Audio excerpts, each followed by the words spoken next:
ಪ್ರೇಮಲೋಕ ಶುರು ಮಾಡಿದಾಗ ಪಿಕ್ಚರ್ ನೋಡಿದ ತಕ್ಷಣ ನಮ್ಮಪ್ಪ ನನ್ನ ಅಪ್ಕೋತಾರೆ, ಹತ್ಕೊಂಡು ಹಿಂದೆ ಅಳ್ತಾರೆ ಅವರು. ಆಮೇಲೆ ಇನ್ನೊಂದು ಅಪ್ಪಿಗೆ ನಮ್ಮ ಅಪ್ಪದು ಯಾವಾಗಲೂ ಎದೆ ಮೇಲೆ ಬಂದು ಅಪ್ಕೋತಾರೆ. ಇವೆರಡು ಅಪ್ಪಿಗೆ ಏನು ಹೇಳುತ್ತೆ ಅಂದರೆ, ಕಣ್ಣೀರು ಯಾವಾಗಲೂ ನಮ್ಮ ಹಿಂದೆ ಇರಬೇಕು, ನಗು ಯಾವಾಗಲೂ ಮುಂದೆ ಇರಬೇಕು. ಇದೇ ತುಂಬ ಮುಖ್ಯ ಜೀವನಕ್ಕೆ. ಇಲ್ಲಿ ಬರ್ತಿರ್ಬೇಕಾದ್ರೆ ನನಗೆ ಫಸ್ಟು ಹಂಪಿ ಫಂಕ್ಷನ್ಗೆ ಬರ್ತೀನಿ ಅಂದ ತಕ್ಷಣ ಈ ಫಂಕ್ಷನ್ ಶುರುವಾಗಿ ನಿಮಗೆ 36-37 ವರ್ಷ ಆಗ್ತಾ ಬಂತು. ಪ್ರೇಮಲೋಕ ಶುರುವಾಗಿದ್ದು 36-37 ವರ್ಷ ಆಯಿತು. ಸೊ ನನಗೂ ಇದಕ್ಕೂ 36 ಇಯರ್ಸ್ ತಗೋತು ನಾನು ಹಂಪಿಗೆ ಬರೋದಕ್ಕೆ. ಇವತ್ತು ರೋಮಾಂಚನ ಆಗುತ್ತೆ ಇಲ್ಲಿ. ಏನಕ್ಕೆ ಅಂದರೆ, ಒಂದೊಂದು ಕಲ್ಲು ಒಂದೊಂದು ಸ್ವರ ಹೇಳುತ್ತೆ, ಒಂದೊಂದು ಕತೆ ಹೇಳುತ್ತೆ. ಇದರಿಂದ ಲಕ್ಷಾಂತರ ಜನ ಕೆತ್ತನೆ ಮಾಡಿಟ್ಟು ಹೋಗಿದಾರಲ್ಲ, ಈ ಉತ್ಸವ ಅವ್ರಿಗೆ ಇದು ನಾವು ಸಲ್ಲಿಸ್ತಾ ಇರೋದು. ಅವ್ರಿಗೆ ಎಷ್ಟು ವರ್ಷ, ಏನು ಕೆತ್ತನೆ ಮಾಡಿರ್ಬೇಕು, ಎಲ್ಲಿಂದನೋ ಜನ ಹುಡ್ಕೊಂಡ್ಬಂದು ಹಂಪಿಯಲ್ಲಿ ಬರ್ತಾನೆ ಅಂದರೆ ಇದು ಯಾವತ್ತೋ ಯಾರೋ ಮಾಡಿಟ್ಟಿರೋದಲ್ಲ ರೀ, ಕಲಾವಿದರುಗಳು ಮಾಡಿಟ್ಟು ಹೋಗಿರೋದು. ಆ ಕಲಾವಿದರು ಮಾಡಿರೋ ಸೇವೆ ಮುಂದೆ ನಾವೆಲ್ಲ ಇಷ್ಟಿಷ್ಟೇ ಕಲಾವಿದರು, ನಾವೇನು ಮಾಡಿಲ್ಲ ಈ ಪ್ರಪಂಚಕ್ಕೆ. ಅಂಥದ್ರಲ್ಲಿ ಆ ಕಲಾವಿದರಿಗೆ ನಮನ ಕೊಡೋದಕ್ಕೆ ಇಷ್ಟು ದೂರ ಬಂದಿದ್ದೀವಿ ನಾವು ಅಂತ ಅನಿಸುತ್ತೆ. ನೀವು ಕೊಡೋ ಪ್ರೀತಿಯಲ್ಲಿ ಅವ್ರು ಕಾಣಿಸ್ತಾರೆ ನನಗೆ. ನಾನೇನಾದರೂ ಇಷ್ಟು ದೂರ ಟ್ರಾವೆಲ್ ಮಾಡಿದ್ದೀನಿ, 36-38 ವರ್ಷ ಆಯಿತು ಪ್ರೇಮಲೋಕ ಮಾಡಿ.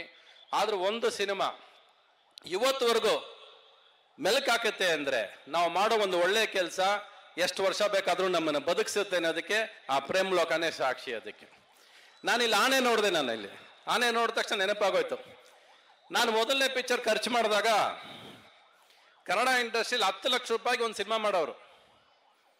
ಬಿಟ್ಟರೆ ಡಾಕ್ಟರ್ ರಾಜ್ಕುಮಾರ್ ಅವ್ರ ಪಿಕ್ಚರ್ ಸ್ವಲ್ಪ ಖರ್ಚು ಜಾಸ್ತಿ ಆಗೋದು.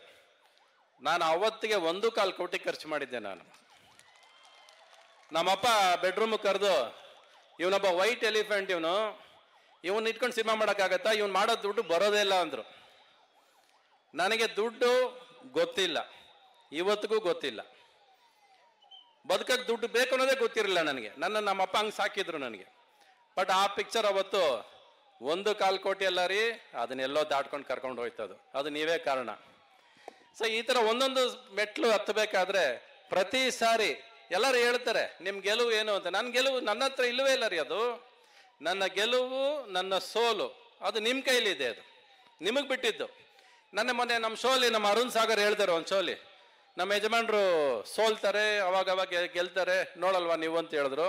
ನಾನು ಸೋತೆ ಇಲ್ಲ, ನಾನು ಒಪ್ಪೋದು ಇಲ್ಲ ಸೋತೆ ಅಂತ. ನಾನು ಅನ್ಕೊಂಡಾಗ ಸಿನಿಮಾ ಮಾಡಬೇಕು ಅನ್ನೋದು ನನ್ನ ಆಸೆ. ನೀವು ನೋಡಲಿಲ್ಲ ಅನ್ನೋದು ದುಃಖ ಆಗುತ್ತೆ. ಬಟ್ ನೋಡಲಿಲ್ಲ ಅಂತ ನಾನು ಅದನ್ನು ಬಿಟ್ಕೊಡಕ್ಕೆ ರೆಡಿ ಇಲ್ಲ. ನಾನು ದುಡ್ಡು ಮಾಡದೇ ಇರ್ಬೋದು ಸಿನಿಮಾ, ಪ್ರತಿ ಸಿನಿಮಾನು ದುಡ್ಡು ಮಾಡಬೇಕು ಅನ್ನೋದೇ ಮುಖ್ಯ ಅಲ್ಲ. ಒಂದು ಗೆಲುವನ್ನ ದುಡ್ಡಿಂದ ಲೆಕ್ಕ ಹಾಕೋದೇ ತಪ್ಪು. ಅನ್ಕೊಂಡಾಗ ಸಿನಿಮಾ ಮಾಡಿದೆ ಅನ್ನಲ್ಲ ನಾನು, ಅದು ನನಗೆ ಗೆಲುವು ನನಗೆ. ಬಟ್ ನಿಮಗೆ ಇಷ್ಟ ಆಗುವಂಥ ಸಿನಿಮಾ ಮಾಡೋದಕ್ಕೆ 1 ವರ್ಷ ಸುಮ್ಮನೆ ಕೂತಿದ್ದೀನಿ ನಾನು. ಎಲ್ಲರೂ ಅನ್ಕೊಂಡ್ರು ಸುಮ್ಮನೆ ಕೂತಿದ್ದೀನಿ ಅಂತ. ಸುಮ್ಮನೆ ಕೂತಿಲ್ಲ ರೀ. ಮತ್ತೆ ಪ್ರೇಮಲೋಕ ಕಟ್ಕೊಡ್ತೀನಿ ನಿಮಗೆ. ಮತ್ತೆ ಮನೇಲಿ ಹಾಡು ಮೇಲ್ಕೆ ಹಾಕ್ಬೇಕು ನೀವು.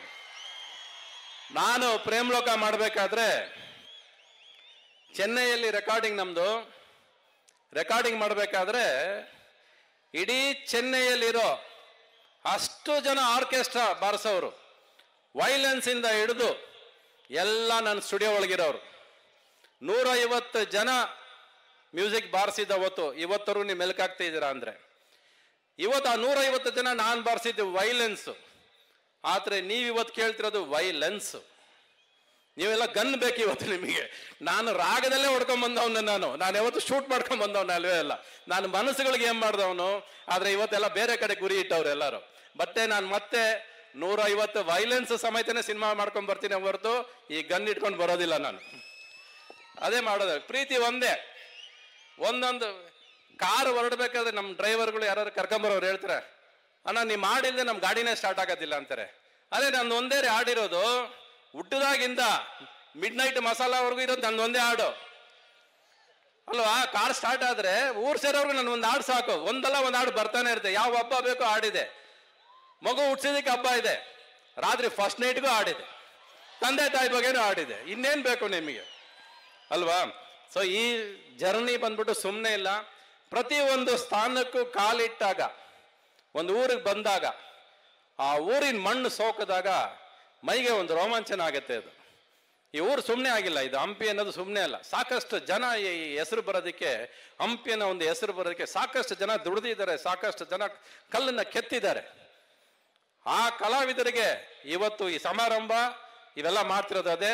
ಈ ಐತಿಹಾಸಿಕ ಊರು ಯಾವತ್ತೂ ಮರೆಯಕ್ಕೆ ಆಗೋದಿಲ್ಲ. ಇದು ಹೆಂಗೆ ನಮ್ಮ 500 ವರ್ಷದಿಂದ ಹೋಗಿದ್ದ ಸಂಪತ್ತು ಅಯೋಧ್ಯೆಗೆ ಗತ್ತು ತಾಕತ್ ಸಮೇತ ಹೆಂಗೆ ವಾಪಸ್ ಬಂತೋ, ಆ ಉತ್ಸವ ತರ ಇಲ್ಲೂ ನಡೀಬೇಕು ನಮಗೆ. ಇದಕ್ಕಿಂತ ದೊಡ್ಡದಾಗ್ಬೇಕು.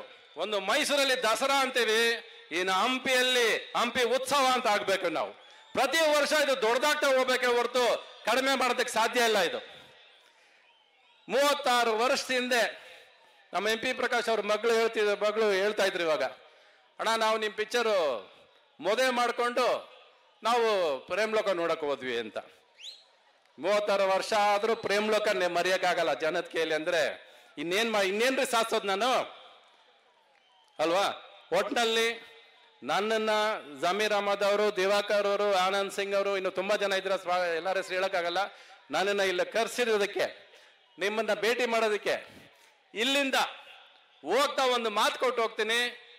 ನೆಕ್ಸ್ಟ್ ಇಯರ್ ನಿಮಗೆ ಪ್ರೇಮ್ಲೋಕ ರೆಡಿ.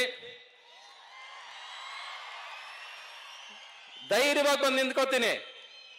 ಎಕ್ಸ್ಪೆರಿಮೆಂಟ್ ಅಲ್ಲ, ನಿಮಗೆ ಇಷ್ಟ ಆಗೋ ಸಿನಿಮಾನೇ ಮಾಡ್ತೀನಿ ನಾನು. ನನಗೆ ಇಷ್ಟ ಆಗೋ ಸಿನಿಮಾ ಅಲ್ಲ ಇದು, ನಿಮಗೆ ಇಷ್ಟ ಆಗೋ ಸಿನಿಮಾ. ಪ್ರತಿ ಕುಟುಂಬ, ಪ್ರತಿ ಮನೆಯಲ್ಲಿ ಒಬ್ಬೊಬ್ರು ಮೆಲಕ್ ಹಾಕ್ಬೇಕು, ತಾಳ ಹಾಕ್ಬೇಕು. ಇದು ಸಿನಿಮಾ, ಅದು ನಾನು ಮಾಡುವಂತ ಸಿನಿಮಾ. ಕಡಿಮೆ ಹಾಡಿರಲ್ಲ, ಬರೀ ಒಂದು 20-25 ಹಾಡಿರುತ್ತೆ ಅಷ್ಟೇ. ಶುರು ತಾಳ ಹಾಕಿದ್ರೆ ಕೊನೆವರೆಗೂ ತಾಳ ಹಾಕ್ತಾನೆ ಆಚೆ ಬರ್ಬೇಕು ನೀವು. ಆ ಥರ ಒಂದು ಸಿನಿಮಾ ಮಾಡ್ಕೊಡ್ತೀನಿ ನಿಮಗೆ. ನನಗೆ ಸಿನಿಮಾ ಮಾಡೋದು ಬಿಟ್ರೆ ಬೇರೆ ಏನೂ ಗೊತ್ತಿಲ್ಲ.